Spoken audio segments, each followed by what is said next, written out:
नमस्कार दोस्तों, आज फिर आपका स्वागत है क्राउन इमिग्रेशन के यूट्यूब चैनल पर। तो आज की सक्सेस स्टोरी, कंट्री का नाम अगेन फिनलैंड का सक्सेसफुली स्टूडेंट वीज़ा आया है बच्चे को डायरेक्टली इंडिया से 4 इयर्स की। कितने साल की मिली है आपको? सर 4Gs की मिली है। कब तक, कौन से साल तक है? सर 2027 तक है, अभी 23 चल रहा है। तो अभी इनको रेजिडेंसी कार्ड मिला है, बैचलर करने के लिए वहाँ जा रहे हैं। इनकी प्रोफाइल कैसी है थी, ये सारा का सारा एक जनरल हम डिस्कशन करेंगे। और फिनलैंड में हम नंबर ऑफ़ स्टूडेंट्स को पढ़ने के लिए भेजते हैं, इधर बैचलर है, मास्टर है, पीएचडी है, पीजी डिप्लोमा क्या है, फ्री वोकेशनल क्या है, पेड वोकेशनल क्या है, इन सब की हम इंफॉर्मेशन देते हैं। फ्री टीचर ट्रेनिंग में एडमिशन्स कैसे ले सकते हैं, पाथ वे क्या है, इस सारी की सारी इन्फॉर्मेशन हम स्टूडेंट्स को प्रोवाइड करते हैं। फिनलैंड में एडमिशन लेने के लिए there is a number of competitions हैं।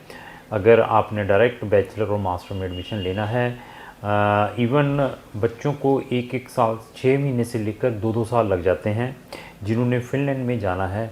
एक्सेप्शनल केसेस होते हैं जिनको 3 to 6 मंथ के अंदर एडमिशन और वीज़ा मिल जाता है। तो पेशेंस ज़रूर लेकर चलनी है अगर आपकी जो डेस्टिनेशन फिनलैंड है। We are very technical Finland के टूवर्ड्स, और बहुत अच्छी हमारे पास नॉलेज है क्योंकि हमने नंबर ऑफ़ केसेस फिनलैंड के अंदर डाले हैं। इधर वो जॉइंट के हैं, डायरेक्ट एप्लीकेशंस हैं, जहाँ आपका सैट के थ्रू एडमिशन आ रहा है, जीआरई के थ्रू आपको क्या बेनिफिट मिल सकते हैं अगर मास्टर में जाना है, यूनिवर्सिटीज़ क्या है, यूनिवर्सिटीज़ ऑफ अप्लाइड साइंसेस क्या है, जॉइंट एंट्रेंस एग्ज़ाम ब्रेक करने के बाद ग्रुप डिस्कशंस में क्या पूछा जाता है, बायोमेट्रिक कैसे लिए जाते हैं, स्पाउस का वीज़ा कैसे अप्लाई करना है, पेरेंट्स ने कल आपको मिलने के लिए आना है तो उनको हम कैसे हेल्प कर सकते हैं, ऑलरेडी यूरोप के अंदर हैं वहाँ से फिनलैंड में एज ए स्टूडेंट मूव होना है तो उनके लिए क्या बेनिफिट है, ऑलरेडी फिनलैंड के अंदर हैं अपनी टीआरपी एक्सटेंड करवाना चाहते हैं तो उसके लिए क्या प्रिकॉशंस लेने हैं, कैसे अप्लाई करनी है, इवन अपने प्रोग्राम को स्विच ओवर करवाना चाहते हैं अनदर फ्री प्रोग्राम्स में, उसमें क्या प्रिकॉशंस लेने हैं, कैसे एडमिशन्स मिल सकता है, कंटिन्यू स्टूडेंट्स कौन से होते हैं, ये सारी की सारी जो इन्फॉर्मेशन है क्राउन इमिग्रेशन से आपको मिल सकती है। इवन फिनलैंड से रिलेटेड हमारी डेडिकेटेड प्लेलिस्ट है, उसके अंदर आपको नंबर ऑफ़ वीडियोस मिलेंगी।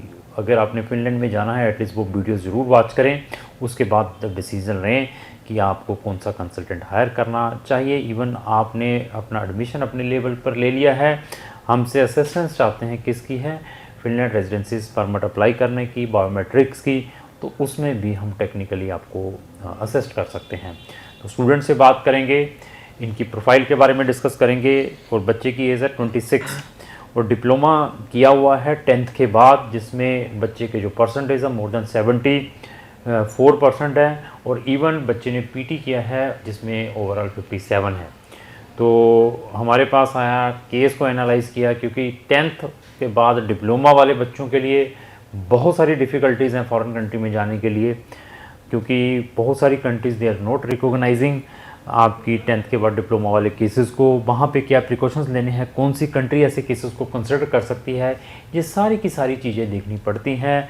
हमारे पास नॉट ए फिनलैंड, जैसे मैं फिनलैंड की बात कर रहा हूँ, ऐसे आप मुझसे किसी भी कंट्री के बारे में शेंगन की पूछ सकते हैं, यूरोपियन कंट्रीज़, इवन 100 कंट्रीज़ की नॉलेज रखते हैं। हर कंट्री के ऊपर हमारी प्लेलिस्टें बनी हुई हैं हमारे यूट्यूब चैनल के ऊपर, वहाँ जाके हमारी कंपनी का नॉलेज भी चेक कर सकते हैं। तो बच्चे से अभी डिस्कस करेंगे। सबसे पहले सर मैं आपका स्वागत करता हूँ इस जूम मीटिंग में, मेरी तरफ से आपको नमन है, नमस्कार है। Thank you sir. तो सबसे पहले मैं ये पूछूंगा कि क्राउन इमिग्रेशन को आपने कहाँ से फाइंड आउट किया? सर एक्चुअली जब मैंने अपना प्लान बनाया कि मैंने यूरोप कंट्री जाना है, तो उसके बाद मैंने गूगल पे और यूट्यूब पे काफ़ी सर्च किया। तो मुझे एक ही जो ऑर्गेनाइजेशन बेस्ट लगी वो लगी मुझे क्राउन इमिग्रेशन। तो सर तो इनसे मैंने कांटेक्ट किया और कुबरदीप सर ने मुझे बहुत अच्छी तरह गाइड किया, बहुत मुझे सपोर्ट किया। और जब मेरा इंटरव्यू था तभी उन्होंने मेरी प्रेपरेशन करवाई, कैसे अपना आंसर देना है और कैसे डीलिंग करनी है वहाँ पे जाके। तो आपने जब हमें सर्च किया सोशल मीडिया के ऊपर, हम फाइंड आउट हुए, तो सोशल मीडिया के ऊपर एक तो यूट्यूबर्स नहीं है, बहुत सारे ब्लॉगर्स हैं, बहुत सारे कंसल्टेंट हैं मार्केट के अंदर जो प्रमोट करते हैं फॉरेन स्टडीज़ को। तो हमारे ऊपर कैसे ट्रस्ट आ गया आपको कि हम आपके केस को कर सकते हैं? क्योंकि जब आप किसी की भी वीडियो वॉच करते हैं तो साथ में और भी कंसल्टेंट रिकमेंड करती है यूट्यूब कि इनकी भी वीडियोस वॉच करो। तो नंबर ऑफ कंसल्टेंट हैं, आपको कैसे लगा कि हम आपके केस में कोई हेल्प कर पाएंगे? एक्चुअली सर मेरे कुछ फ्रेंड है जिन्होंने आपसे फाइल लगाई थी, उनसे पूछा था। ठीक ठीक। तो उनके मुताबिक तो मुझे ऐसा लगा कि आपकी जो काम करने का जो तरीका है वो बाकियों से बेस्ट तरीका है। तो इसलिए मैंने प्लान बनाया कि मैं आपसे करवाऊँ। कब, कितना टाइम हो गया, कब हमसे जुड़े थे आप? अभी 2023 चल रहा है, अक्टूबर, कब जुड़े थे आप? सर मैं 1 साल पहले जुड़ा था 2022 में। 22 कौन से मंथ कोई पता? सर दिसंबर में। देखो दिसंबर से मतलब वही अभी ये देख लीजिए 9-10 महीने हो गए हैं। तो आपने जो 9-10 महीने हमारे साथ बिताए हैं, ये 9 to 10 मंथ, तो आपको लगता है कि फिनलैंड में 2-3 महीने में वीज़ा आ जाता है, एडमिशन आ जाता है, ऐसे इजीली हो जाता है? कुछ लगा आपको उसके बारे में क्या? क्योंकि बच्चे हमारे साथ, नंबर ऑफ बच्चे हमारे साथ जुड़े हुए हैं, बहुत सारे हैं फिनलैंड से रिलेटेड। और बच्चे जब कोई भी हमारे पास, जैसे आप भी फर्स्ट टाइम हमारे पास आए होंगे, आपको भी एक्सपेक्टेशन यही होगी 2-3 महीने में मैं चला जाऊंगा, लगा तो यही है। Yes sir. तो आप एक्चुअली अपने एक्सपीरियंस के अकॉर्डिंग बताएं, जिस बच्चे ने फिनलैंड में जाना है तो उसको कितना टाइम लग सकता है जाने में? Sir complete admission, visa process में अगर एडमिशन नहीं आता तब भी कितना टाइम लग सकता है? सर एक्चुअली जो फिनलैंड है वहाँ पे जाने के लिए कम से कम 8 to 9 मंथ तो लग ही जाएंगे, क्योंकि उन्होंने आपका इंटरव्यू भी लेना है, फिर ग्रुप इंटरव्यू भी लेंगे, उसके बाद एम्बेसी इंटरव्यू भी होगा, और आपका डॉक्यूमेंट वगैरह जो भी सभी वेरिफिकेशन होगी, फिर आपको वो अपने बिहार पे आपको एडमिशन देंगे। तो इस सभी प्रोसेस के मुताबिक आपके 8 से 9 मंथ आराम से लग जाएंगे। तो जब आप आए थे तो आपको भी यही लगता होगा 3-4 महीने में हो जाएगा काम, जब आप आए होंगे? Yes sir. तो लेकिन लगता टाइम ज़्यादा ना? Yes sir. तो ये मैं वीडियोस में क्यों बताता हूँ, ये जो बता रहा हूँ तब बता रहा हूँ क्योंकि हमारे पास बच्चा आज केस रजिस्टर्ड करके जाता है, कल जाके मैसेज स्टार्ट है, 1 हफ्ते के बाद सर कहाँ पहुँचा। देखिए हमने अगर आपका केस ले लिया है ना, तो इट मीन्स उसको 100% अप्लाई किया जाएगा, आपको उसका रिजल्ट्स बताए जाएंगे। रिजल्ट्स क्या हो सकते हैं? आपका एडमिशन रिजेक्ट हो सकता है, आपका वीज़ा भी रिजेक्ट हो सकता है, आपका एडमिशन आ सकता है, आपका वीज़ा भी आ सकता है।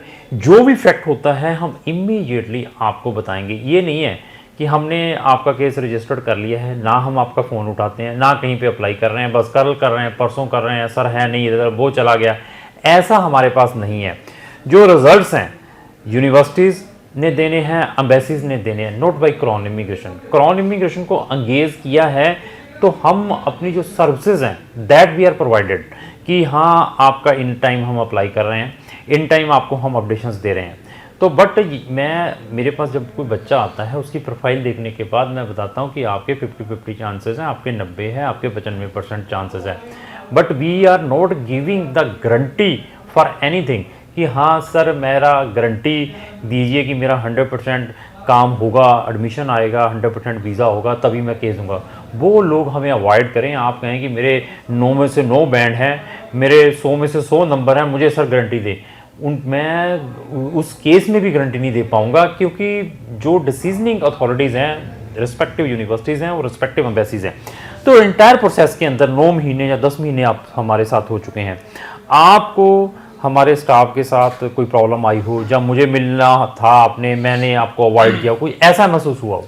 नो सर, ऐसा मुझे कभी मतलब फेस करने को मौका नहीं मिला, क्योंकि मुझे इस ऑर्गेनाइजेशन के स्टाफ ने और डायरेक्टर सर ने मुझे काफ़ी सपोर्ट किया।